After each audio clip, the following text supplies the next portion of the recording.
दोस्तों, आप सभी को मगध क्लासेस के यूट्यूब चैनल पे स्वागत है। आप लोग पढ़ रहे हैं DSSB, सीटेट, एनवीएस और केवीएस के लिए बाल विकास और शिक्षा शास्त्र। यहां से आपके 100% प्रश्न पूछेंगे। आज आप लोग को अधिगम के सिद्धांत के अंतर्गत आपको हम पढ़ाएंगे आवश्यकता पदानुक्रमिक सिद्धांत। इससे पिछले वाले वीडियो में आप लोग पढ़े थे क्लार्क हल का प्रबलन सिद्धांत, जिन्होंने आवश्यकताओं पर सर्वाधिक बल दिया था।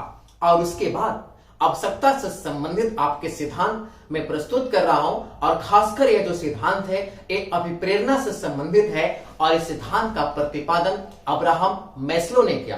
तो आइए हम लोग जानेंगे अब्राहम मैस्लो के अंतर्गत इस सिद्धांत को कि अब्राहम मैस्लो आवश्यकता पदानुक्रमिक सिद्धांत को किस प्रकार से बता रहे हैं। मैं आपको बता दूं कि अब्राहम मैस्लो ऐसे मनोवैज्ञानिक थे जिन्होंने मनुष्य की 5 आवश्यकताओं का वर्णन किया और उन्होंने इस 5 आवश्यकताओं को निचले क्रम से उच्चतम क्रम तक एक पिरामिड के रूप में वर्णन किया है, जिसे आप लोग वीडियो में देखेंगे। और यहां से प्रश्न किस प्रकार के आते हैं, इन सारी बातों की जानकारी मैं आपको इस वीडियो के माध्यम से दूंगा। तो आप लोग जानिए आवश्यकता पदानुक्रमिक सिद्धांत।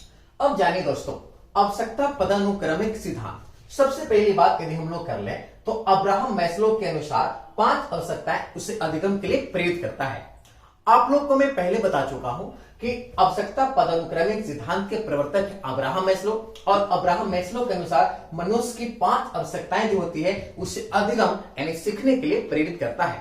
अब आइए हम लोग जानते हैं कि आखिर कौन कौन सी 5 आवश्यकताएं हैं जो मनुष्य को अधिगम करने के लिए प्रेरित करता है। तो आइए आप लोग देखिए, यहां पे आप लोग देख रहे होंगे एक त्रिभुज नहीं है, इन्होंने इसका नाम दिया पिरामिड। आप लोग इस पिरामिड में देख रहे होंगे ये आपके 5 भाग हैं। अब इन 5 भागों को अलग अलग नामों से उन्होंने वर्णन किया।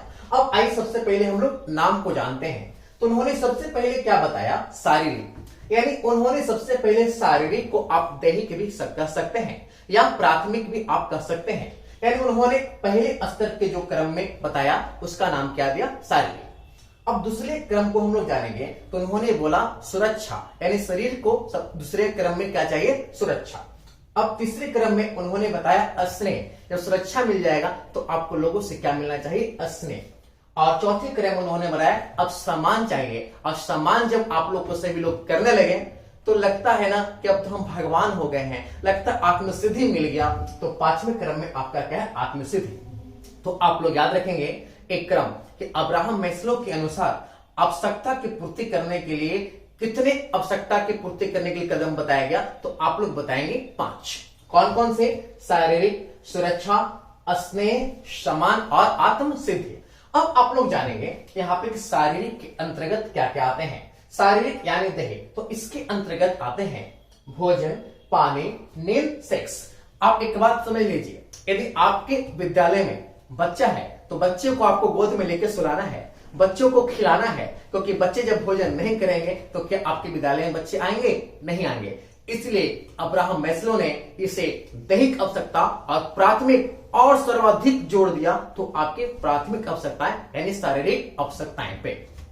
अब आप लोग जानेंगे सुरक्षा। सुरक्षा तो किसका, घर सुरक्षा देता है, रोजगार का सुरक्षा, परिवार और संपत्ति की सुरक्षा, ये आपको सुरक्षा चाहिए। अब स्नेह के क्रम में हम लोग चलेंगे तो स्नेह, प्यार और मित्रता में बहुत सा स्नेह मिलता है। यदि सम्मान, तो कौन करेगा आपका आदर सम्मान, यानी आप जब अच्छे अपना व्यक्तित्व निर्धारण करेंगे तो आपको लोग सम्मान करेंगे, आदर करेंगे, आप सम्मान करेंगे, आप में आत्मविश्वास बढ़ेगा और आप उपलब्धियां हासिल करेंगे। अब आत्मसिद्धि के अंतर्गत आते हैं नैतिकता। नैतिकता मतलब होता है नव निर्माण करना, जिसको आप सृजनात्मकता भी कह सकते हैं। और जब आप सृजनशील व्यक्ति हो जाएंगे तो आप अपने समस्याओं को समाधान खुद कर लेंगे, समस्या समाधान कर लेंगे तो आत्मसिद्धि मिल जाएगा। और आत्मसिद्धि प्राप्त करने वाले आपके जाने माने भगवान महावीर और गौतम बुद्ध है, जिन्होंने आत्मसिद्धि की प्राप्ति की। अब आप लोग देखिए, आप लोगों ने क्या जाना कि अब्राहम मैस्लो के अनुसार 5 आवश्यकताएं उन्हें अधिगम करने के लिए प्रेरित करता है, जिससे निचले क्रम से उच्चतम क्रम तक सजाया गया और एक पिरामिड के रूप में क्या किया गया, सजाया गया। आइए आप लोग देखिए यहाँ पे नोट, अब्राहम मैस्लो 5 मूलभूत आवश्यकताओं को निचले स्तर से उच्चतम स्तर पर क्रमिक रूप से सजाया और सबसे उच्चतम स्तर पर इन्होंने आत्मसिद्धि को रखा, इसलिए इस सिद्धांत को आत्मसिद्धि का सिद्धांत भी कहा जाता है, जिससे एक पिरामिड रूप में प्रदर्शित किया गया। जो पिरामिड आप लोग देख रहे हैं, याद रखिएगा कि 5 आवश्यकताओं के बारे में किसने बतलाया? Abraham Maslow. अब्राहम मैस्लो कौन सिद्धांत दिए? आवश्यकता पदानुक्रमिक सिद्धांत। आप याद कैसे करेंगे? मैं आपको ट्रिक दे देता हूं, जो आप लोग इस ट्रिक के माध्यम से याद रखेंगे। यहां पे देखिए, मैं आप लोग के लिए एक ट्रिक दे रहा हूं, यहां पे ध्यान सुनेंगे। देखिए ये ट्रिक है हमारा। देखिए स सुर, ससुर, देख रहे हैं ना? ससुर को समान कीजिए। ससुर को क्या करना है? ससुर को समान कीजिए तो आपको क्या मिलेगा? आत्मसिद्धि। क्या मिलेगा? आत्मसिद्धि मिलेगा। देखिए आप इस प्रकार से याद रखते हैं, ससुर को समान कीजिए तो आत्मसिद्धि मिलेगा।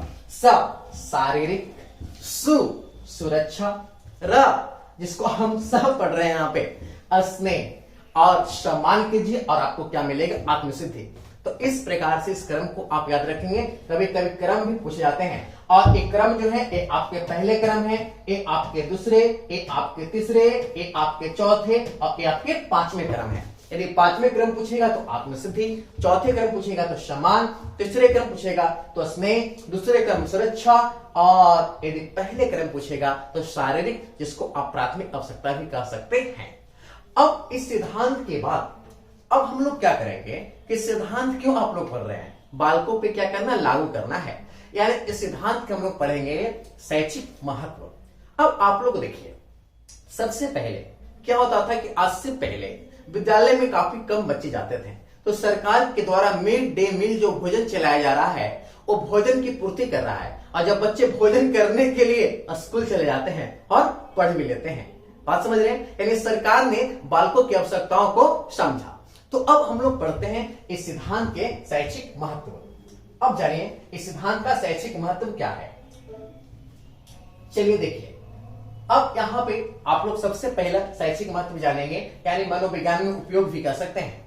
अब सरकार द्वारा, जो मैंने बोला वही बात है, सरकार द्वारा मिड डे मील योजना चलाई जा रही है, इसी सिद्धांत पे आधारित है। और बालक की प्राथमिक आवश्यकता शिक्षा नहीं है, भोजन है। याद रखिएगा, यदि बच्चे को भोजन नहीं मिलेगा तो वह स्कूल नहीं आएंगे। बच्चे को नींद आएगा तो गोदी में लेकर सुला लीजिए, यही प्राथमिक आवश्यकता है। नहीं सुलाइएगा तो लेकर भाग जाएगा। अब लेकर के मारना पीटना नहीं है, उसकी प्रशंसा करके उसकी आवश्यकता को समझते हुए आपको अध्यापन अपना जारी रखना है। अब यहाँ पे जानिए दूसरे, इस सिद्धांत शिक्षक को भी बालक की आवश्यकता को समझने में क्या करता है? मदद करता है। बिल्कुल, बालक की आवश्यकता समझ जाता है, व्यक्ति की क्या आवश्यकता है, मैंने आपको पहले ही बता दिया। छात्र को सफलता के लिए प्रेरित करें और छात्रों के अंदर असफलता का भय घुसने नहीं दें, क्योंकि जब उसकी आवश्यकता को समझ लेंगे तो छात्र असफल कभी नहीं हो सकते। अब जानेंगे, हर छात्र के अंदर सम्मान पाने की इच्छा होती है, और एक शिक्षक को चाहिए कि छोटे बालक को भी सम्मान करे। ये मत समझिए कि अभी तो छोटा बालक है, अरे छोटे बच्चों को भी आत्मसम्मान बहुत प्यारा होता है। इसलिए एक शिक्षक को हमेशा चाहिए कि छोटे बच्चों से उचित व्यवहार करे, क्योंकि छोटे बच्चों को तो आत्मसम्मान और प्यारा होता है। तो धीरे धीरे धीरे धीरे वो कुंठा में बदल जाएगा और आपको घृणा के नजर से बच्चा देखने लगेगा। तो आप अध्यापक जो हैं, आप बच्चों के सामने अपना उचित व्यवहार करें। अब इसके बाद जाने, छात्र को प्यार और स्नेह नहीं। बिल्कुल, जब अपना बेटा नहीं समझना है, गोदी में लेकर बिठाइए। पहले वाला जमाना नहीं है कि हमारे गोदी में लेकर बिठाइए, सुलाइए, और मनमुख त्याग करना है तो उसे ले जाइए और उसे साफ सुथरा रखिए। ये आपका दायित्व है, क्योंकि उसके अभिभावक जो हैं वो आप पे छोड़ के गए हैं। मार दीजिएगा तो नाम कटा लेगा, इस सब चीज याद रखिएगा। अब इसके बाद मैस्लो ने सबसे अधिक शक्तिशाली प्राथमिक आवश्यकता शारीरिक आवश्यकता को माना, जिससे आप प्राथमिक आवश्यकता भी कहते हैं। तो इस प्रकार से आपको यहां से सीटेट में प्रश्न क्या आएगा कि आवश्यकता पदानुक्रमिक सिद्धांत कौन दिया? Abraham Maslow. कितने बताया? 5। कौन कौन से मैंने बताया? शारीरिक, उसके बाद सुरक्षा, स्नेह, सम्मान और आत्म सिद्धि। एक क्रम याद रखेंगे, और निचले क्रम से उच्चतम क्रम में पिरामिड ग्रुप में, और यहाँ पे सबसे अधिक महत्वपूर्ण कौन है? शारीरिक आवश्यकताएं। यदि आप इतना पढ़ लिए तो आपकी एग्जामिनेशन में प्रश्न नहीं छूटेंगे। तो विद्यार्थियों, आप लोग इस वीडियो के माध्यम से आज बहुत कुछ सीखे, और हम लोग मिलते हैं फिर नेक्स्ट वीडियो में। और अच्छा लगे तो लाइक करें, शेयर करें और दोस्तों को जरूर बताएं कि मगध क्लासेस के संग जुड़े। नमस्कार दोस्तों।